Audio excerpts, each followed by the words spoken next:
"2,500 years ago, the Buddha meditated on the suffering of the world.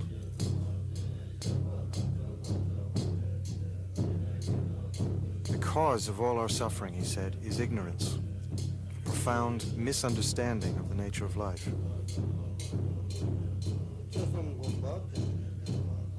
Ignorance warps our view of reality and binds us to a world of illusion.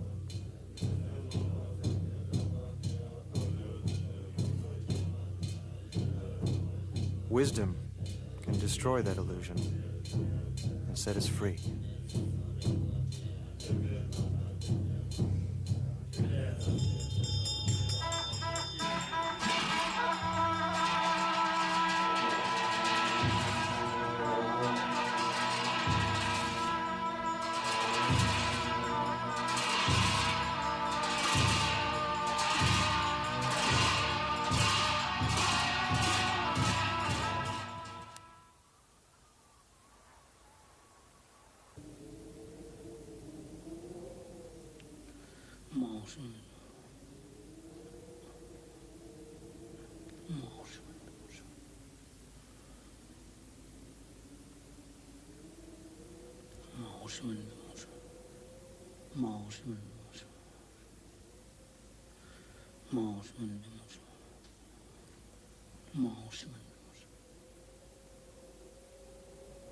The Kingdom of Nepal hugs the southern slopes of the Himalayas, the world's highest mountains. Each year, in isolated monasteries here, Buddhist monks perform a festival called Mani Rimdu. Mani Rimdu celebrates the Buddha's compassion for all living things, but it also deals with dark and ancient forces of the supernatural and the subconscious, the summits and shadows of the human mind. The tradition of Mani Rimdu came to Nepal from the other side of the Himalayas in Tibet. Today, Tibet is an occupied country. After 30 years of Chinese rule, Tibet's unique and ancient civilization lies in ruins.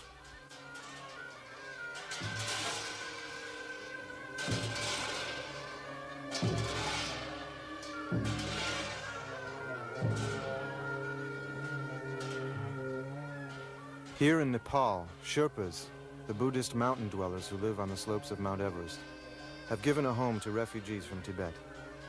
Together, Sherpas and Tibetan refugees keep the Mani Rimdu tradition alive.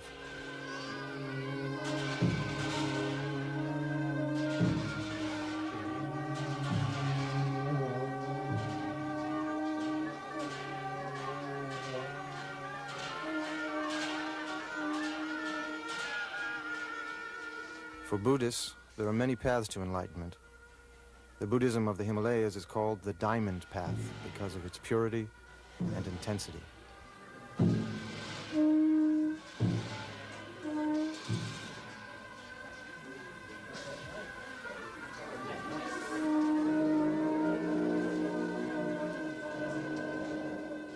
Difficult, often hidden, the Diamond Path cannot be followed without a guide.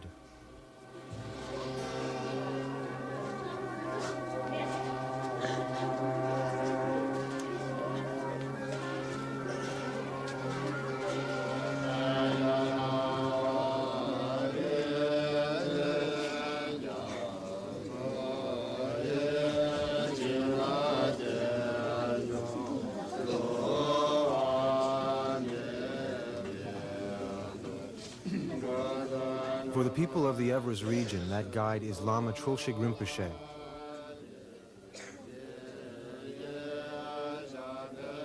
This is the story of his personal path and the adventure of spiritual discovery that he empowers his followers to share.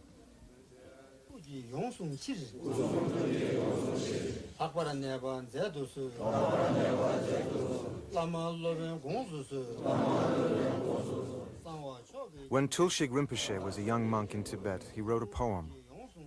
If your mind is pure, everyone is a Buddha. If your mind is impure, everyone is ordinary.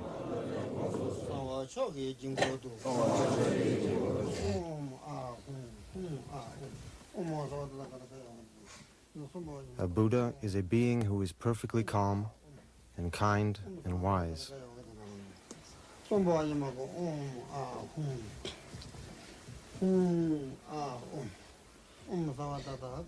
Meditation purifies the mind and lets its inner clarity shine through. Ritual can harness the unlimited potential of the human imagination. Tibetans say that we each live in a private world of our own making. You change the world by changing yourself. On the diamond path, you train yourself to become a Buddha by meditating that you already are one. Each day of Mani Rimdu, monks will visualize themselves as Lord of the Dance, a form of Chenrezi, the Buddha of compassion. As Trulshik Rinpoche explains, compassion is the cornerstone of the Buddhist way of life.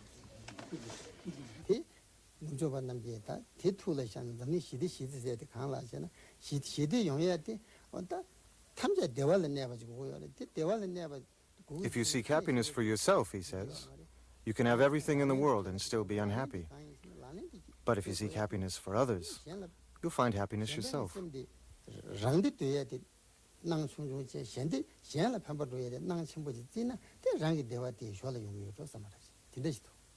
That's the way it is.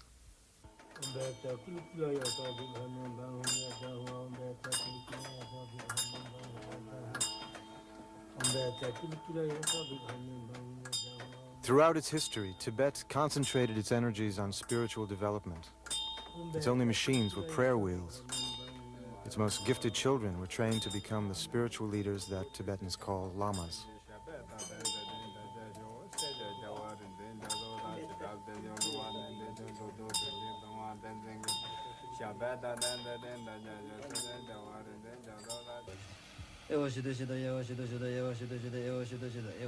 On the dark of the moon, the night Mani Rimdu begins. A young Lama prepares for the exorcism of the demonic ghosts. Demonic ghosts are forces that can invade monasteries and wreak havoc with religious rituals. For the 3 weeks of Mani Rimdu, it is essential that Chiwang Monastery be completely protected.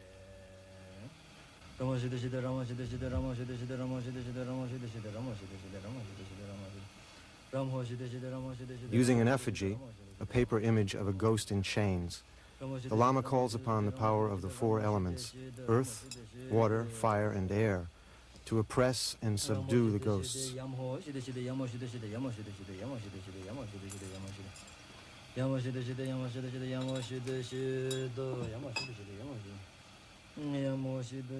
Demonic ghosts are not ghosts in our sense of the word. Lamas explain that a demonic ghost can be born when a monk breaks his vows. A demonic ghost, then, is like an emotion with a life of its own, and exorcism is a kind of therapy.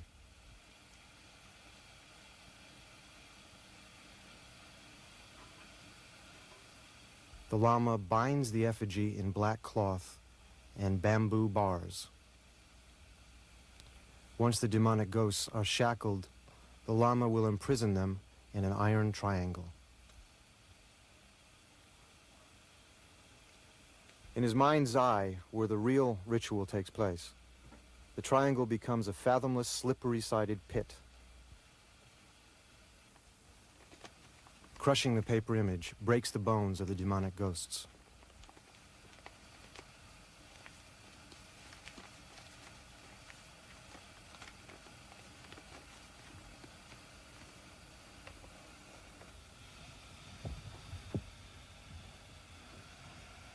The actions of the ritual are simple, yet from a spiritual point of view, they're very difficult. Although in a certain sense demonic ghosts are runaway emotions, the Lama must still treat them with compassion.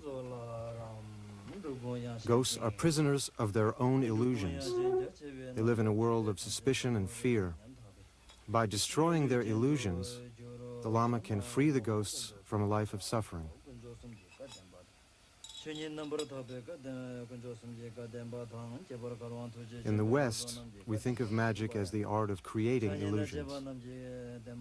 For Tibetans, destroying illusions is the highest form of magic.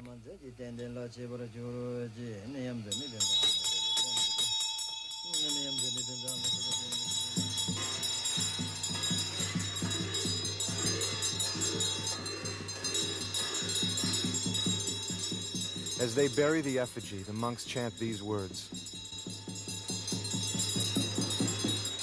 Down in the bottomless pit lie the demonic ghosts, the forces that block our fulfillment and lead us astray.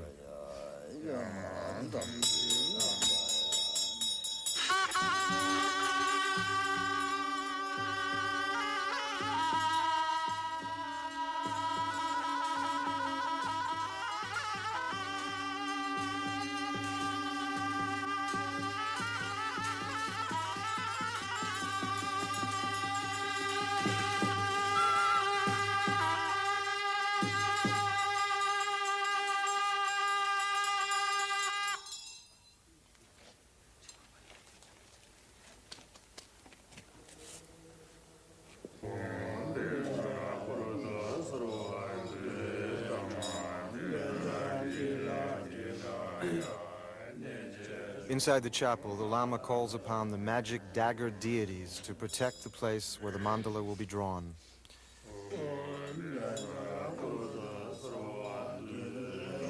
A mandala is an architect's plan of a sacred universe.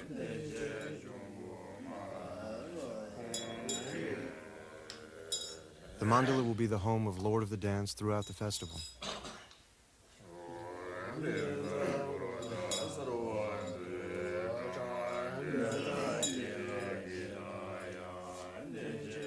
The dagger deities nail down any intruding forces.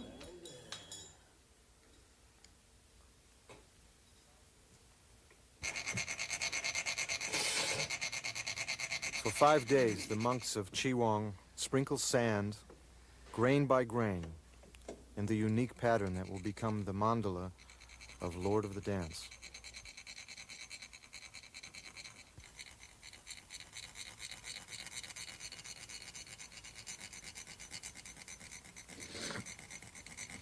Meditation will reveal the real mandala, a three-dimensional palace floating in space, surrounded by protective spheres of diamond and flame.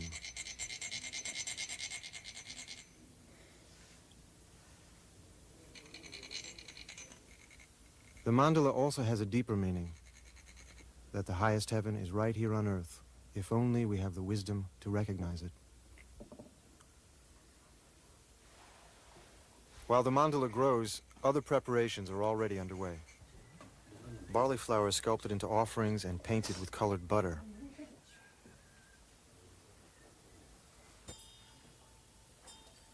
An artist from a nearby village creates a painting for Trulshik Rinpoche. The painting is of Lord of the Dance. He's called Lord of the Dance because his infinite creativity is symbolized by dance. He embodies the compassion of all the Buddhas. The painting is not just a portrait, it is a mirror in which the meditator sees the image of his own inner divinity, the image of the Buddha he wishes to become. After intensive meditation on the deity portrayed in the painting, a monk is able to visualize himself as the deity.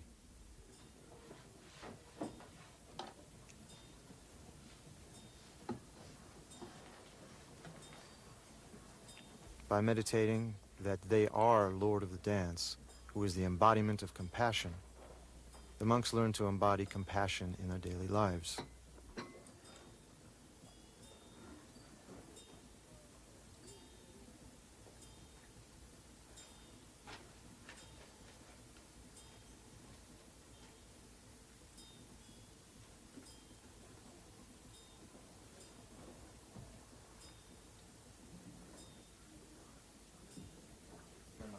Monks and nuns make mani pills of rice flour and water. Mani pills give Mani Rimdu its name. Mani stands for Lord of the Dance's mantra, Om Mani Padme Hum. Mantras are words of power, sounds that invoke the deities and protect the human mind.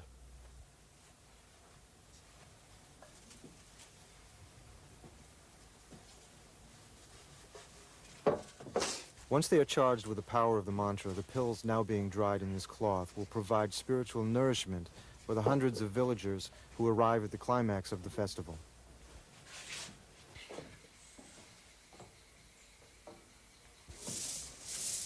By the fourth day, the pills are dry and ready to be colored.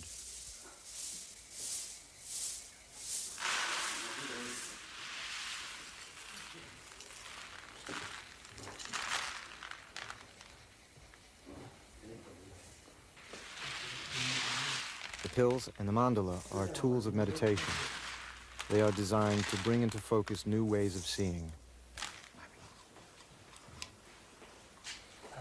The pills invoke Lord of the Dance, and in so doing, help the monks focus their feelings of compassion.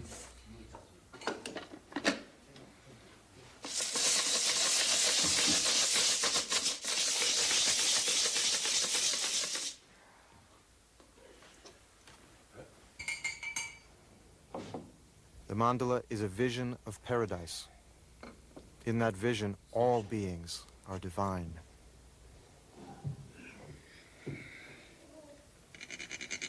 The purpose of every Tibetan ritual is to benefit others and to achieve a true understanding of reality.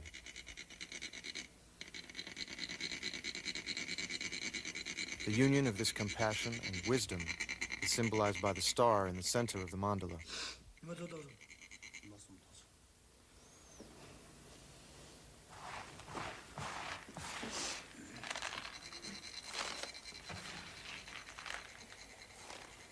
The Tibetans have a saying: rituals may look like children's games, but their results are vast as the sky.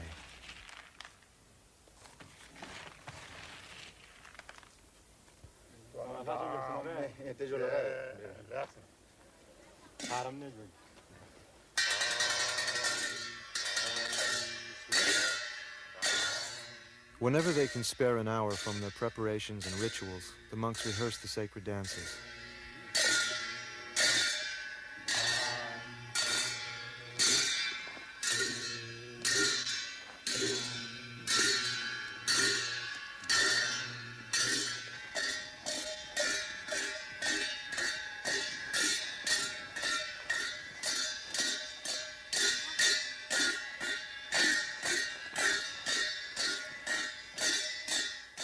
Based on meditators' visions, they reflect the actual movements of the deities.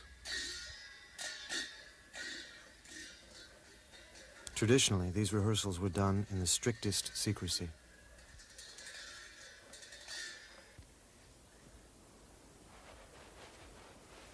The ritual objects are nearly complete.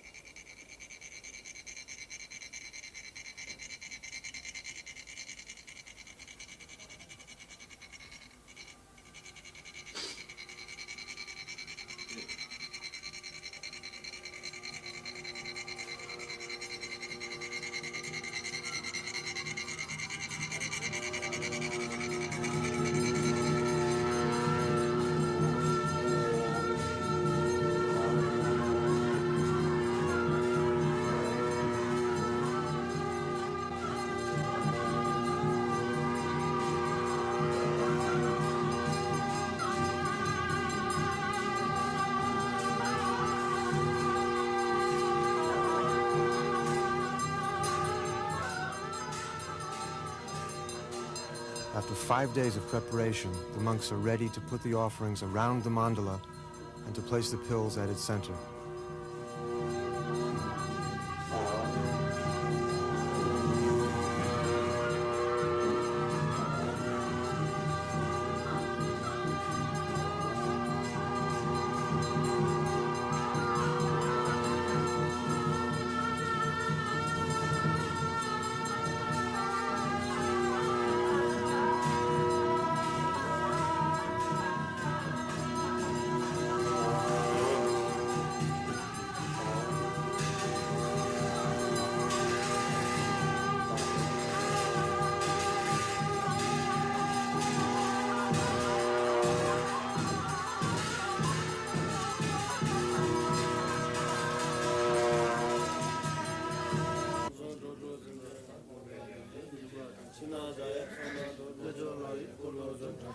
Each day, the monks repeat the innermost heart of the ritual.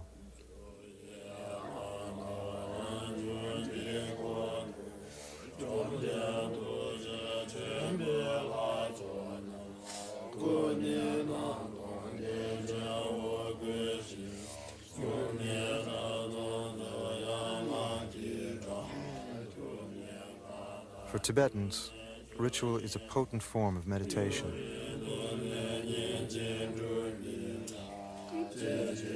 This meditation gives power to the pills. The deity Lord of the Dance now floats above the pills at the center of the mandala. In meditation, the monks too become Lord of the Dance.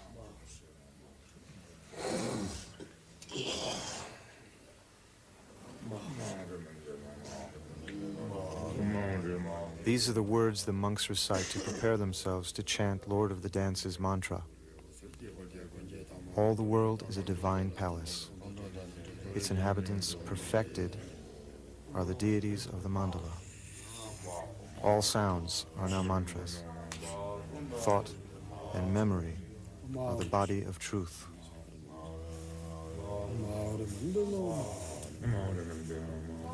The rainbow-colored cord links the divinity within to the divinity without.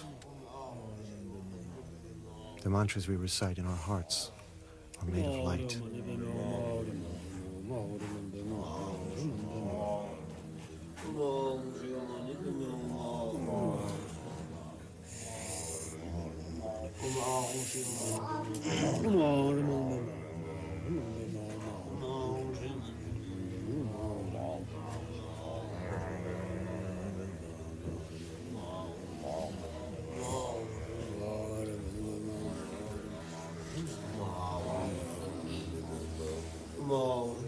The light in our hearts flows through the rainbow-colored cord. The light moves the hearts of the deities of the mandala to dissolve the universe into clear and infinite light. The light penetrates the pills. Whoever takes them will be liberated.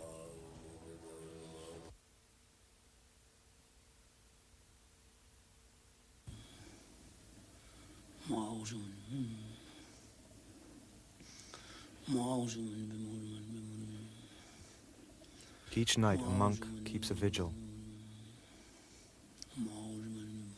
Until the pills are ready, the flow of mantras must not stop.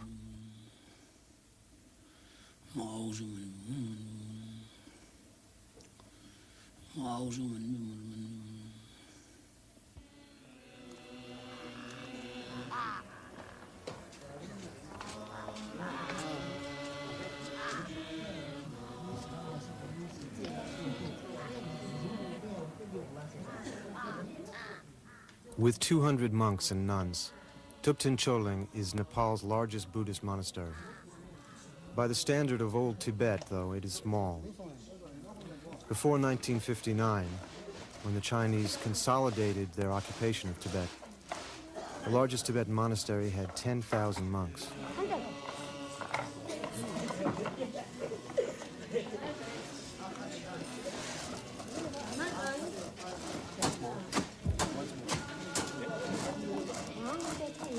A large Tibetan monastery is more than a haven for prayer and meditation. It is a center of art and culture, a retirement home, and a parochial school.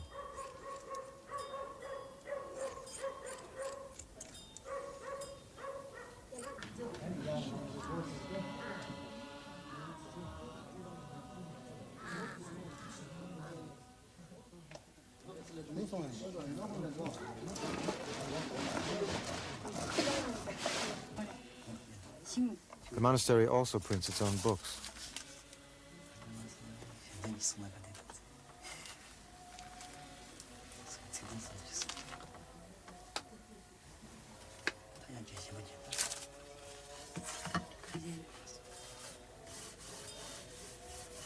Tibetans are a supremely literate people.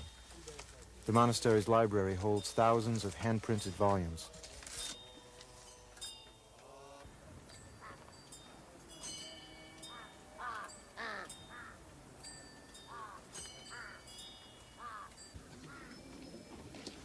On the 12th day of Mani Rimdu, Trulshik Rinpoche sets out from his home monastery on the day-long journey to Chiwang. He goes to preside over the festival. Rinpoche first learned to meditate as a small boy in Tibet. He has mastered many tantric traditions, but he has a special connection to Lord of the Dance, the central deity of Mani Rimdu. Tibetans believe that a Lama's mind becomes so focused through meditation that he can transmit the power of wisdom and compassion through the touch of his hand.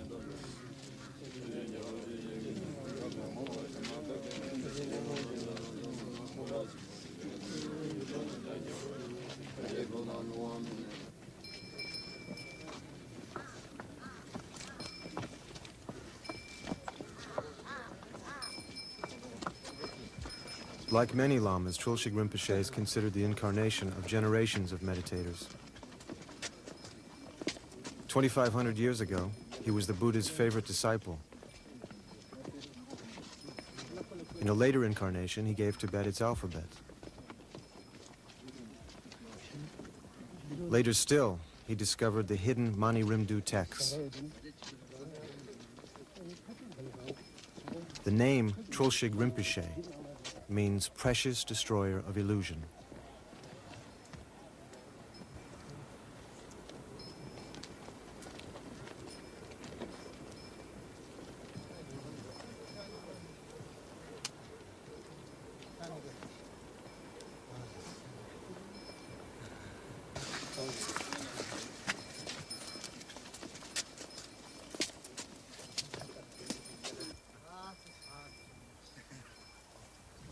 The Buddha taught that life as we live it is poisoned by desire, hatred, and ignorance.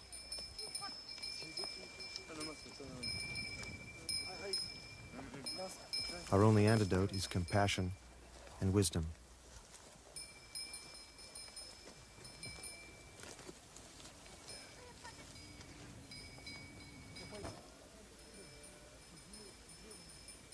If we see the world as perfect, there is nothing to desire. If we see everyone as divine, there is no one to hate. This dream called life is only what we make it. Heaven and hell are states of mind.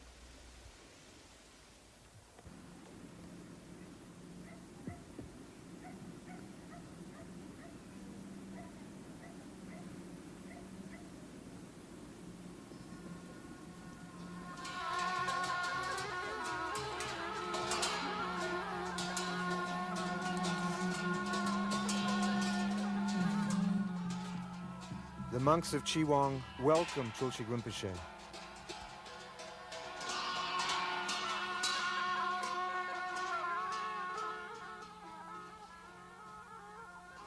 Without the help of their spiritual teacher and the additional monks he brings, their small monastery could not continue to perform Mani Rimdu.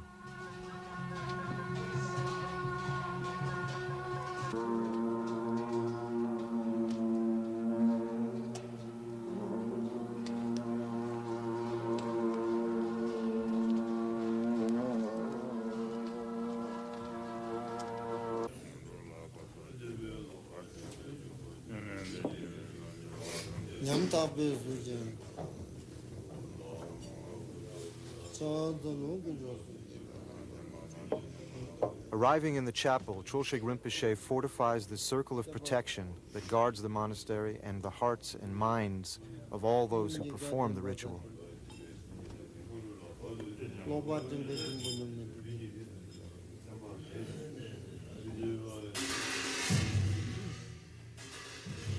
Once more, he summons the demonic ghosts of negative emotion.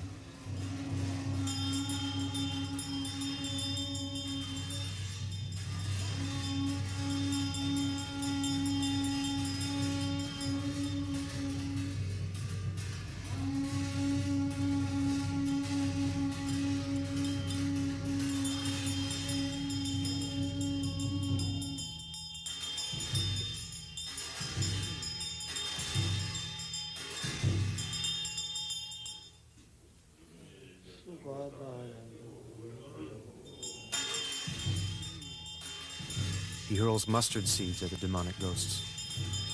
The mustard seeds are boulders that batter them into submission.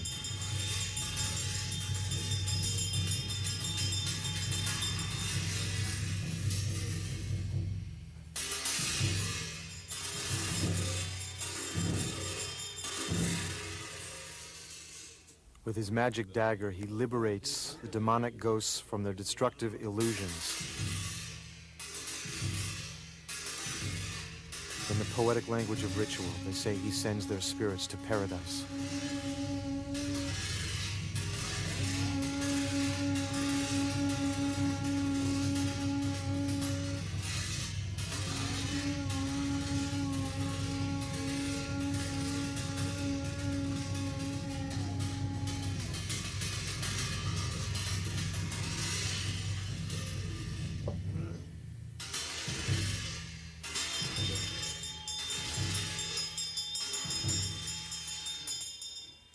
If approached with enough courage and compassion, the most powerful negative forces can be transformed into forces for good. This is the meaning of the ritual that summons the fierce protector deities.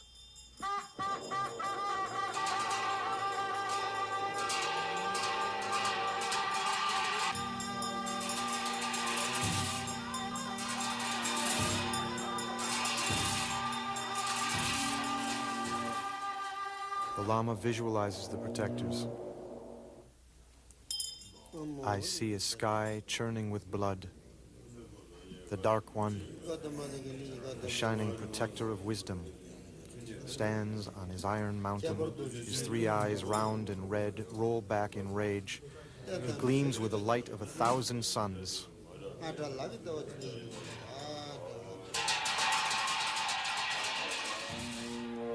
Only with the power of Lord of the Dance do the monks dare approach the great protectors. They remind each protector of his defeat at the hands of magicians past, and the promises he was made to swear, to protect religion and the world.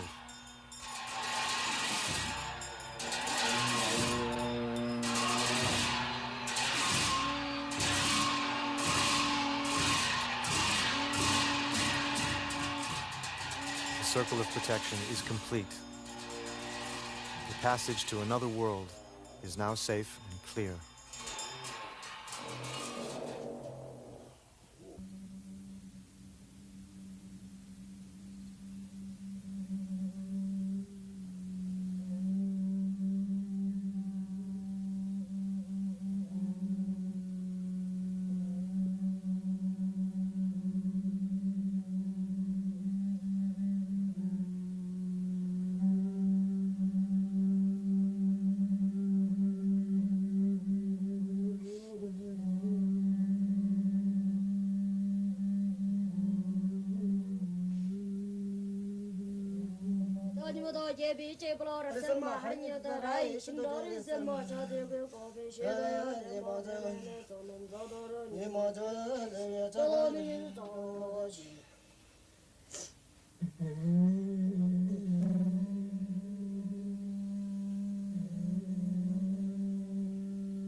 The ceremony of initiation is the entrance to the diamond path of Tantric Buddhism. Just as coronation empowers a prince to become a king, initiation empowers a human being to become a Buddha.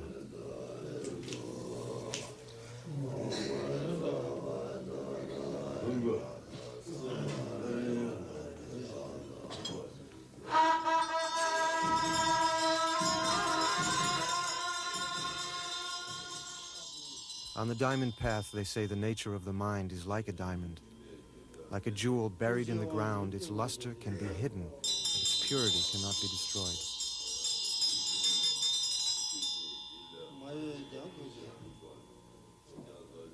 The cards are portraits of the deities of the mandala. As the Lama touches each card to his head, a deity alights on the head of each member of the assembly.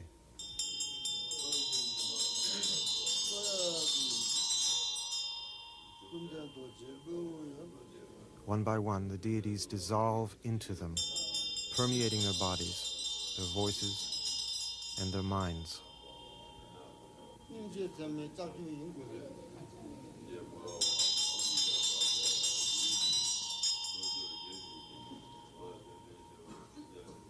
They enter the divine palace of Lord of the Dance. Their eyes open and they see the world through the eyes of a Buddha.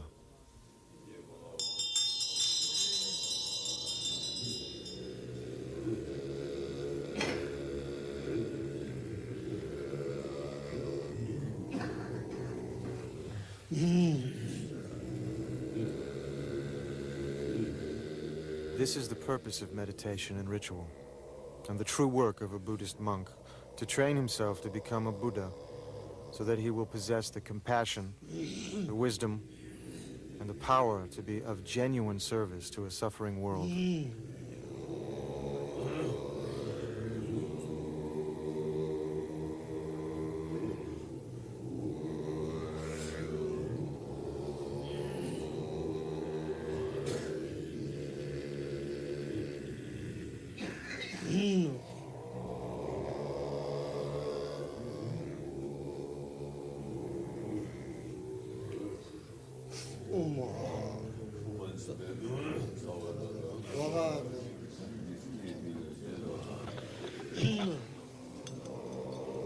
On the tip of his finger, there's a small drop of holy water. It is called the seed of enlightenment. It represents the potency of a mind dedicated to helping others.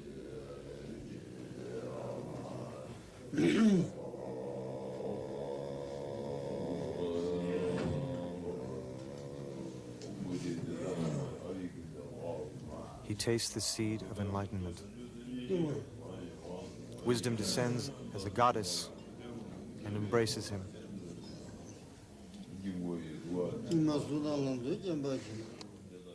Finally, the initiation passes beyond the limits of human language.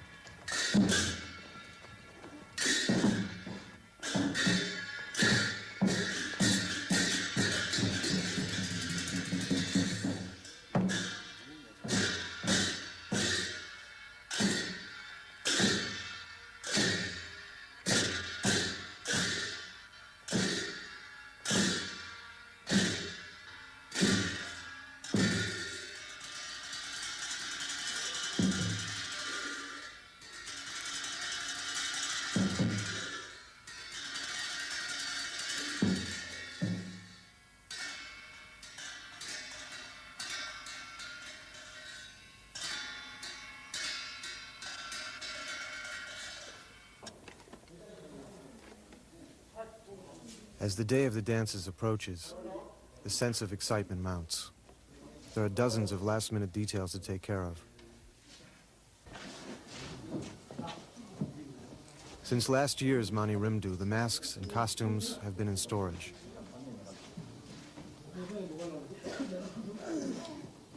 They must be carefully checked and adjusted before the performance.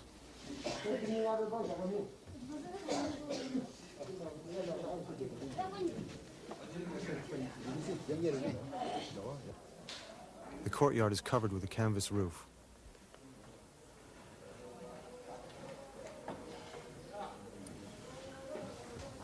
With 14 hours of dancing to do in heavy masks and costumes, the monks will need protection from the Himalayan sun.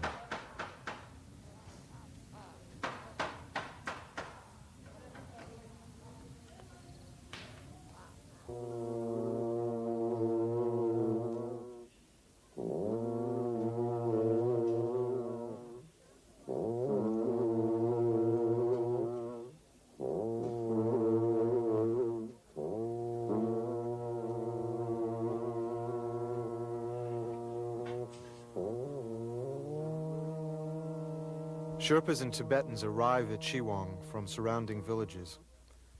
Mani Rimdu is a festive relief from the harsh life of a Himalayan farmer.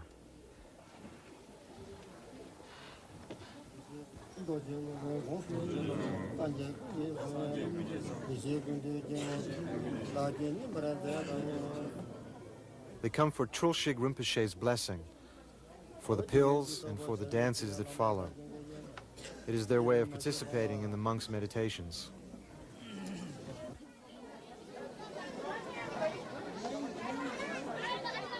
The small red mani pills are, of course, the center of attention.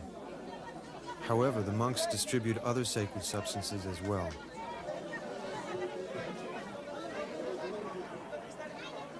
There are the sweetened balls of barley flour called the pills of life, and the sacramental wine known as the elixir of immortality.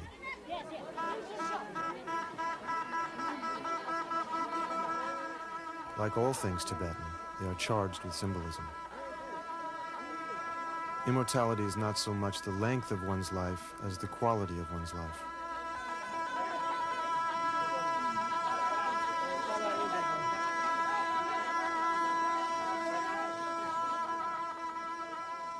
To expand our vision of the world and to open our hearts are the greatest blessings a Lama can bestow.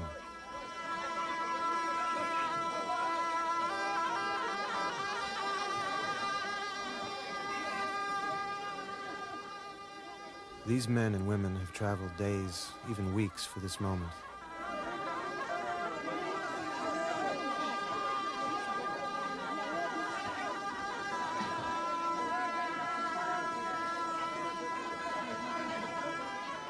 Through the pills and the person of the Lama, they come face to face with their highest ideals.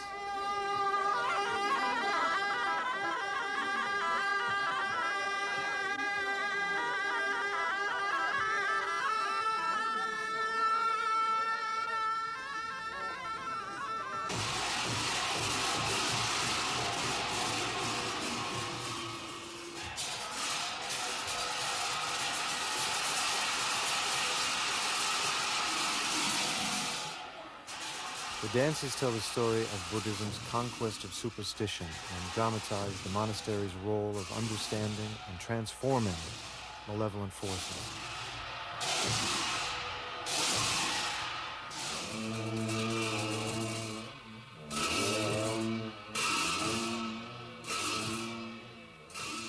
In the early 9th century, around the time of Charlemagne, a man named Langdharma usurped the throne of Tibet by murdering his own brother. For 6 years, Langdharma murdered monks and burned monasteries to consolidate his power.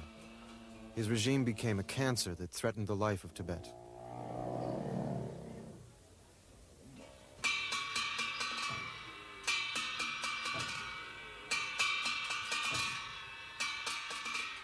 One day, a monk came to perform this very dance, the dance of the black hat magicians at the tyrant's court.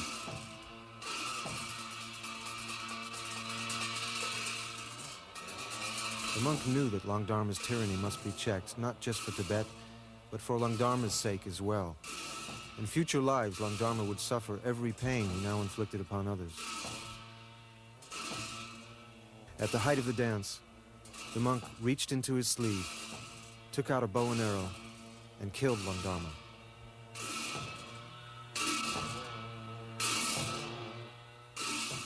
To this day, Tibetans remember this as Langdharma's salvation.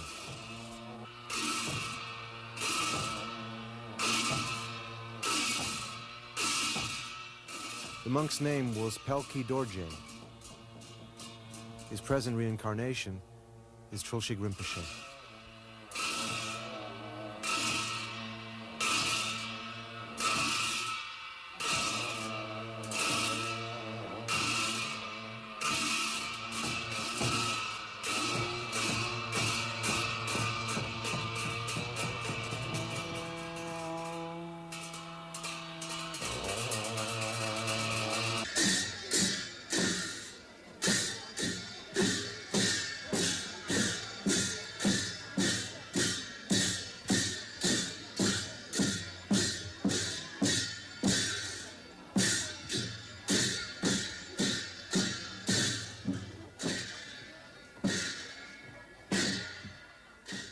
Divine heralds called Ging announced the arrival of Padmasambhava from his mythical home on the mountain of copper.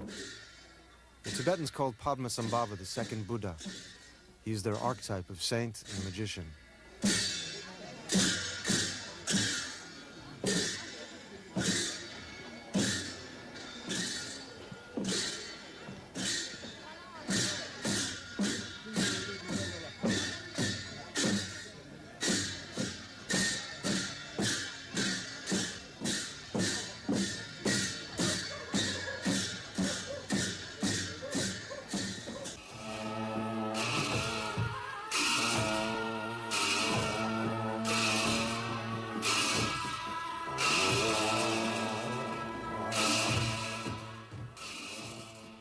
Every Tibetan knows the story of how Padmasambhava brought the diamond path to Tibet 13 centuries ago. They still tell of how he assumed his fierce form to battle the ancient gods who terrorized their homeland. Padmasambhava did not destroy the gods of ancient Tibet, he converted them.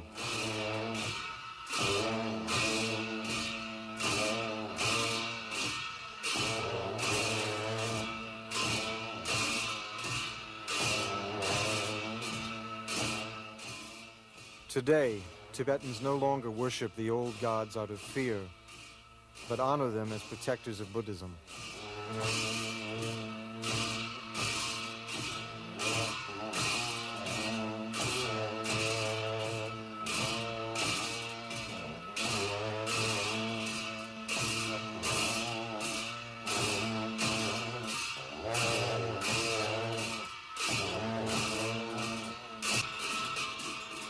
The lords of the cemetery appear, and the dance of liberation, the central act of Tibetan sacred dance, begins.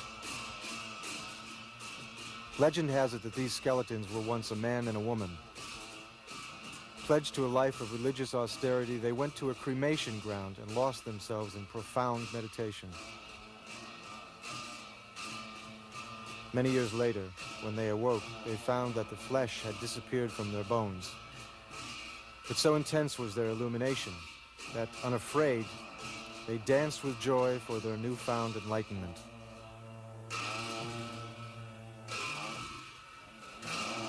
The black hat dancers portray masters of ritual.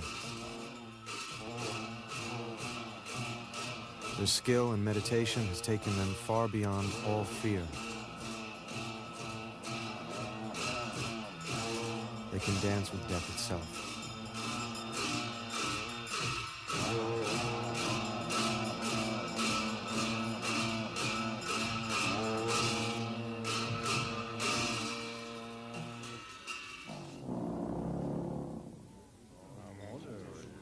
During the course of Mani Rimdu, Trulshik Rinpoche has liberated the demonic ghosts from their destructive illusions.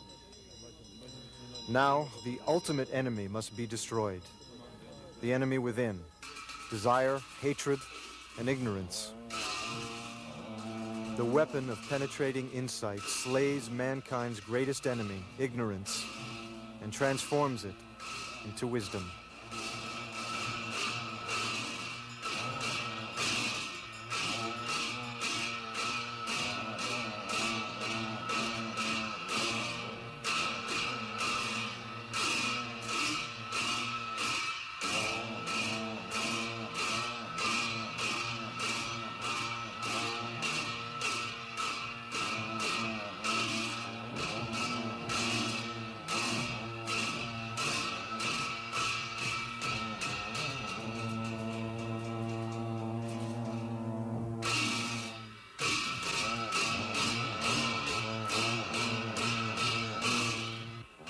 The inner enemy is dead. Rejoicing, the lords of the cemetery carry the corpse to the deities of the mandala.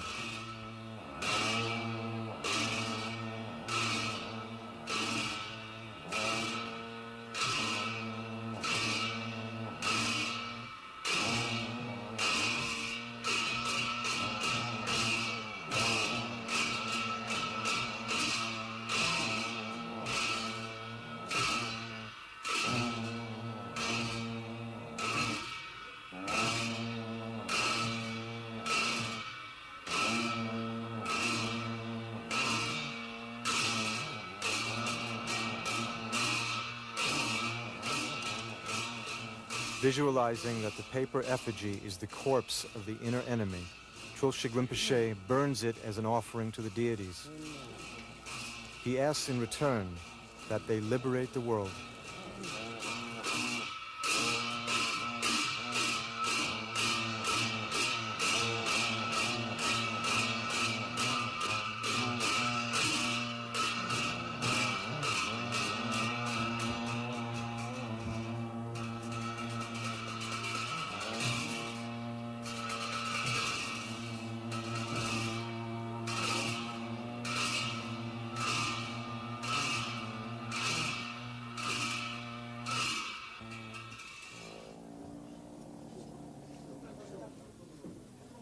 The ashes of desire, hatred, and ignorance are buried beneath the stones.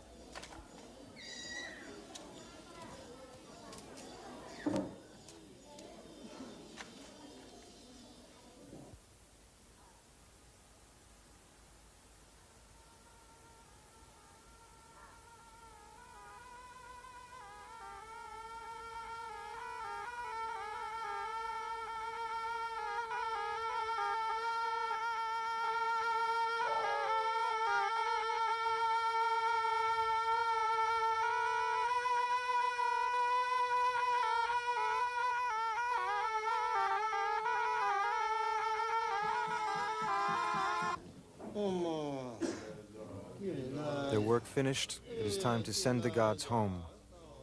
The magic dagger deities who have protected the mandala and Lord of the Dance, and the other deities who have lived within it.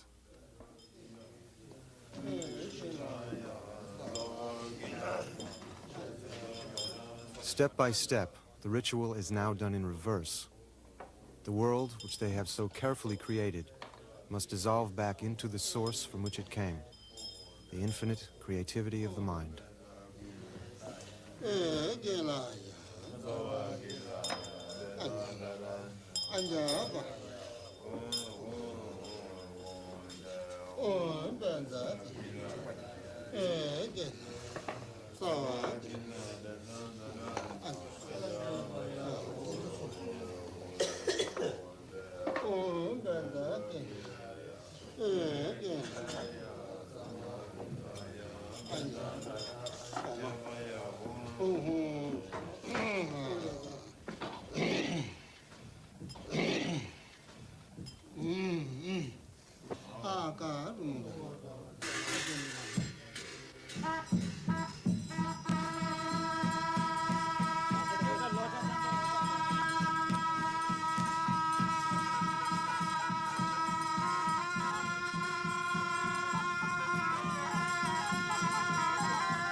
"5 days in the making and a focal point of 2 weeks of prayer, the mandala has served its purpose.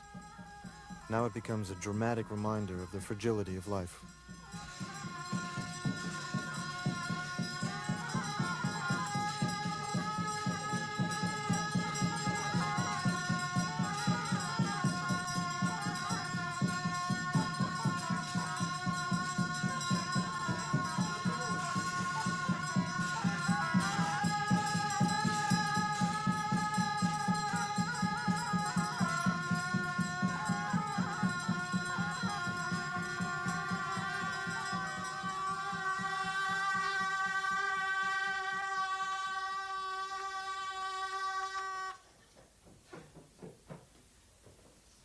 The Buddha taught that everything is impermanent.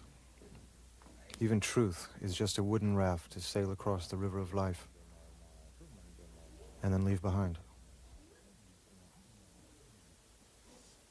Trulshik Rinpoche's poem ends this way. This little monk is from Tibet's high pastures, and you, my lords, come from afar. We must disperse now, each to his home, so this too is impermanent. My birthplace was in Tibet's high pastures, and now I have come to Everest's white peak. In the end, where will I go? Where will I stay? Remember my words. Remember my words. Mouse.